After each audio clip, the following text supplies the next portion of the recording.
마태복음 26장 6절부터 13절까지 제가 한 절 읽고 여러분이 한 절 읽고 교도가시겠습니다. 마태복음 26장 6절부터 13절 되겠습니다.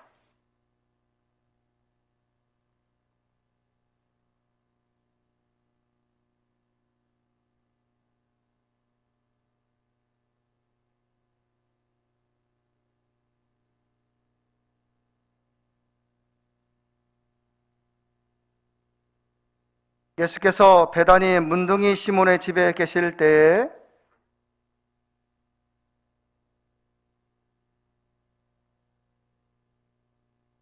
제자들이 보고 분하여 가로되 무슨 의사로 이것을 허비하느뇨?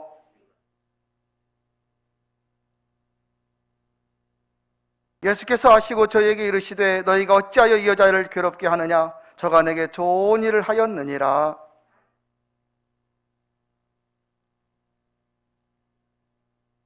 이 여자가 내 몸에 이 향유를 부은 것은 내 장사를 위하여 함이니라. 내가 진실로 너희에게 이르노니 온 천하에 어디서든지 이 복음이 전파되는 곳에는 이 여자의 행한 일도 말하여 저를 기념하리라 하시니라. 아멘. 오늘 말씀을 통하여 드린다고 하는 것, 하나님께 무엇인가를 드린다고 하는 의미를 여러분들이 진심으로 깨닫고 오늘 말씀을 통하여 도전받는 귀한 이 예배 시간 되었으면 좋겠습니다.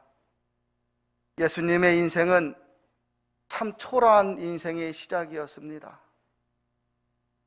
태어나실 때는 누구도 그렇게 우리는 우리의 자녀, 손주가 태어나면 다 좋아하고 친한 친구들에게 연락도 하고 막 경사를 좋아하지 않습니까? 그런데 예수님은 태어나실 때 오직 목자들, 동방 박사들, 그들만 있는 초라한 출생이었습니다.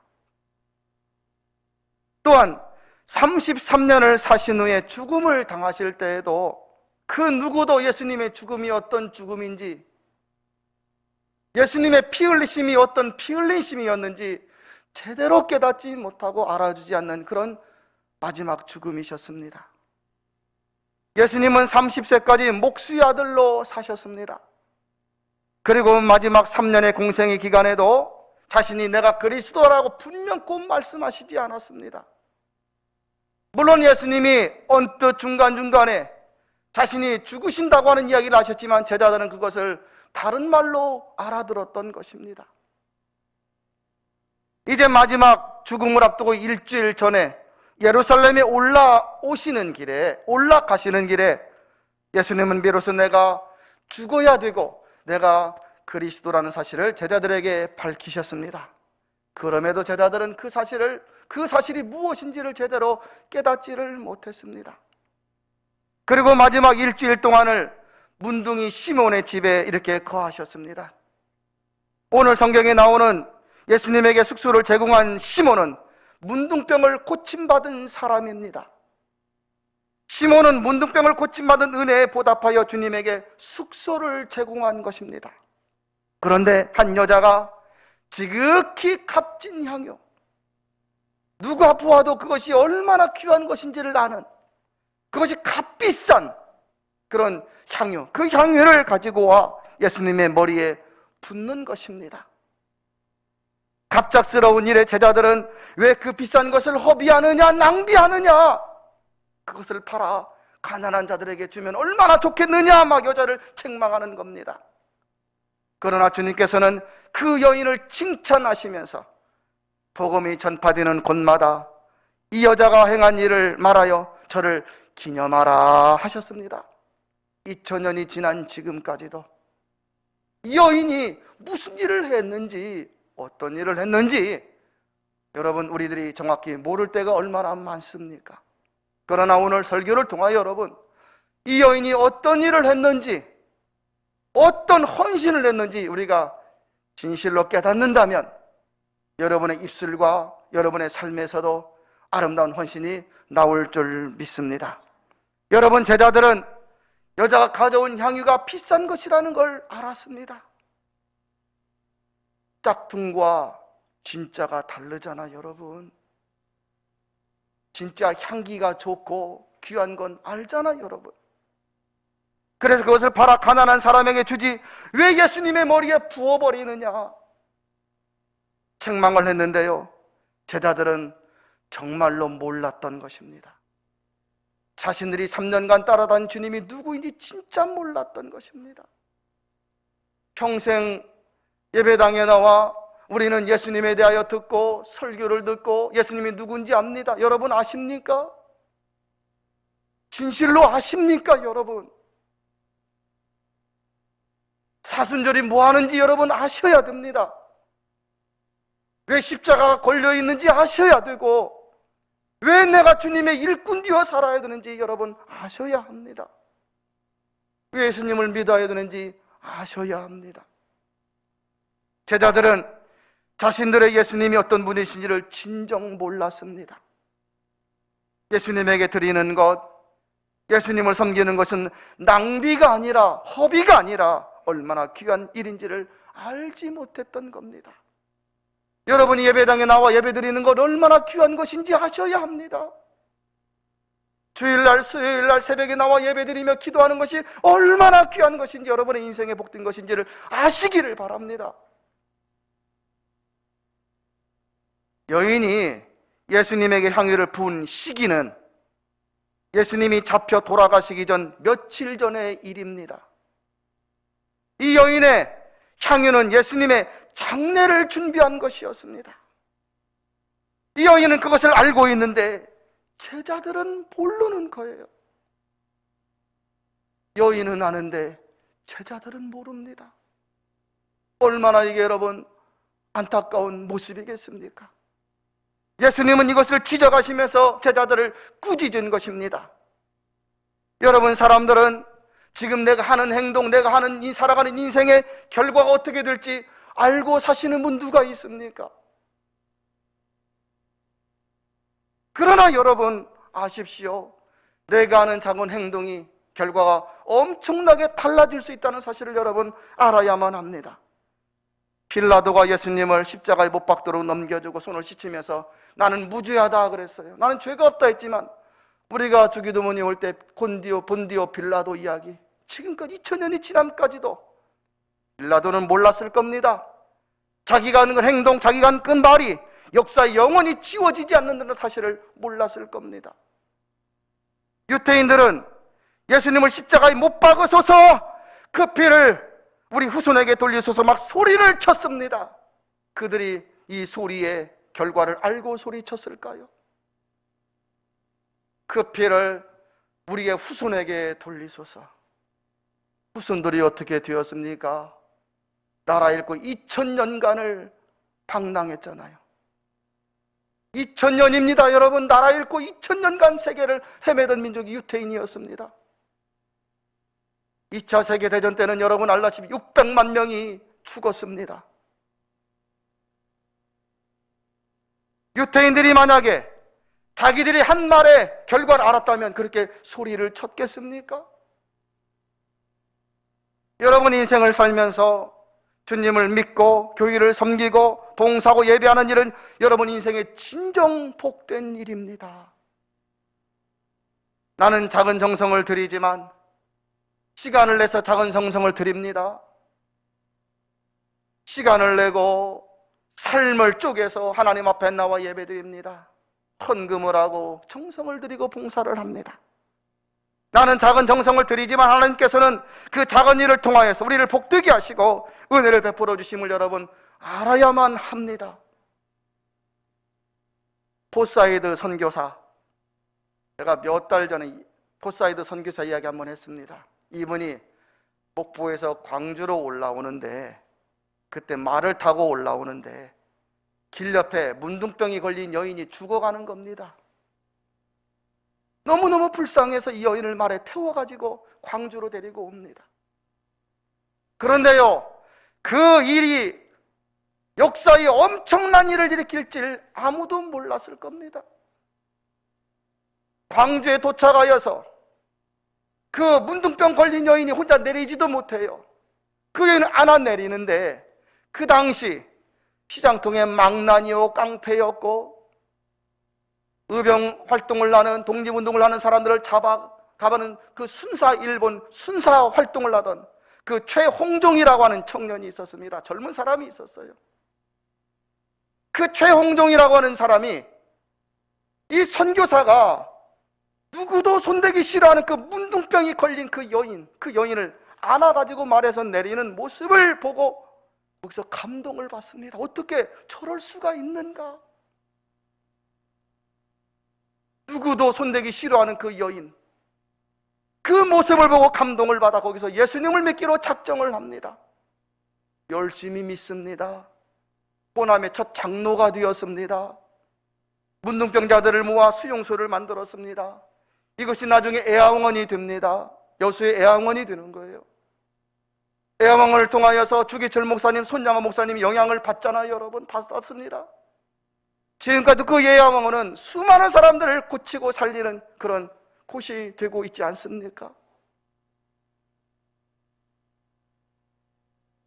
여러분, 우리가 인생을 살아갈 때 믿음의 결단이 한 번쯤은 있어야 합니다. 최홍종의 한 번의 믿음의 결단이 역사를 선하게 얼마나 많이 바꾸었습니까? 동일한 사건은 매일매일 반복됩니다. 여러분, 주일마다 예배당에 나오시잖아요. 아주 반복되는 겁니다. 그러나 단 한 번의 믿음의 결단이 여러분의 가정과 인생을 뒤집어 변화시킬 수가 있습니다. 1년 동안 비는 많이 내립니다. 그 비를 단비라고 말하지 않습니다. 가뭄에, 비가 오지 않을 때 그 가뭄에 내리는 비만이 단비이듯이 여러분, 오늘의 믿음의 결단이 여러분의 장래, 내일, 모레, 앞으로의 삶을 변화시킬 수가 있습니다. 여러분, 누가 예수님의 마음을 압니까? 진짜 십자가에 달려 돌아가시고 다 하신 예수님의 마음을 지금 제자들, 사람들 식사를 하고 교제를 하지만 누가 알겠어요? 누가 그 예수님의 마음의 위로를 주겠습니까? 그 누구도 예수님께서 십자가에서 죽으신다는 사실을 진실로 알지 못한 겁니다. 사랑하는 제자들, 베드로도 요한도 야고보도 병고침을 받은 수많은 사람들도 은혜를 받았다는 사람들도 죽었다 살아난 사람들도 다 몰랐습니다. 오직 향유를 부은 여인만 알았습니다.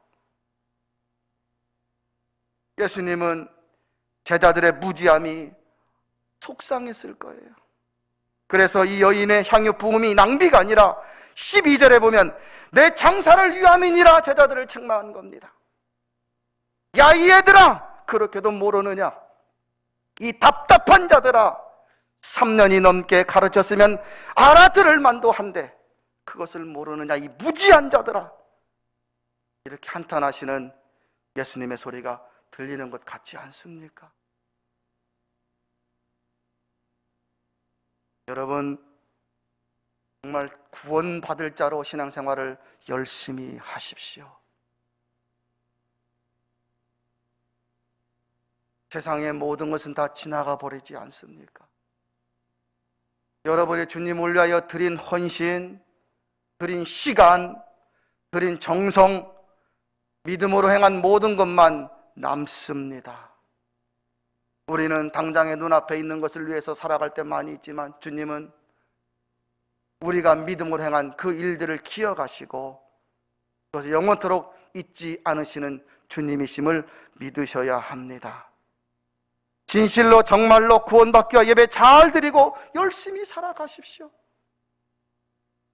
평생 신앙생활하면서 내가 자랑할 것은 이것입니다라고 말할 것이 있어야 되지 않겠습니까? 군산노예에 아프리카 탄자니아에 선교하는 목사님이 있습니다. 아프리카 탄자니아가 얼마나 가난한지 여러분, 너무 가난하여 물조차 짐승이 먹는 물을 같이 먹습니다. TV에서 유니세프 같은 여러분, 인터컴 유니세프 TV에서 선전하는 모습을 보면 그냥 우유 같은 그런 뿌연 물을 담아놓고 짐승도 먹고 나도 떠서 그 물을 마시는 거예요. 정혜리 권사가 가서 아이들을 돌보는데 신발이 어디 있습니까? 전기가 없으니 가전제품은 상상도 못합니다. 맨발로 살고 옷도 그냥 그 한 벌 두 벌 가지고 평생 사는 겁니다. 분산노이 이 목사님이 처음 탄자니아에 갔을 때 그들의 한국을 소개했답니다. 한국은 집집마다 전기가 들어오고 저녁마다 환하게 지낼 수가 있고 옷을 빨아주는 기기가 있는데 그 기기를 넣으면 옷이 깨끗하게 빨리고 쌀을 씻혀서 기계에 넣고 수치만 누르면 저절로 밥이 되고 집집마다 텔레비전이라는 화면이 있는데 거기에서 사람들이 나와 활동을 하고 마트마다 가면 음식이 풍부해가지고 막 배부르게 먹을 수 있다고 하니까 이 탄자니아 사람들이 믿지를 않더랍니다. 여러분 믿어지겠습니까? 믿지를 않더랍니다. 그래서 한국에서 가져간 사진을 보여주고 이제 우물을 파주고 가져간 노트북에 있는 영상을 보여주면서 이게 한국이라고 말을 하니까 정말 한국은 진짜 잘 사는 나라구나 이제는 알고 있답니다. 여러분 어떻게 해야 천국과 지옥을 여러분 마음속에 확실히 믿고 살아가시겠습니까? 무엇을 해야 예배가 인생과 가정의 복이고 여러분의 자녀에게 복이 은혜라는 사실을 깨닫고 살아갈 수가 있겠습니까? 어떻게 해야 하나님을 두려워하며 예수님을 사랑하며 살아갈 수가 있겠습니까? 어떻게 해야 여러분? 어떻게 해야 여러분의 삶에 지진과 같은 결단이 일어나고 어떻게 해야 나는 이제 예수님을 한번 믿기로 살겠노라 최홍종 같은 사람처럼 망나니가 그렇게 살듯이 어떻게 해야 나는 이제부터 예수님 위해서 한번 살겠노라 예배 잘 드리며 살겠노라 어떻게 해야 그럴 수가 있겠습니까 여러분?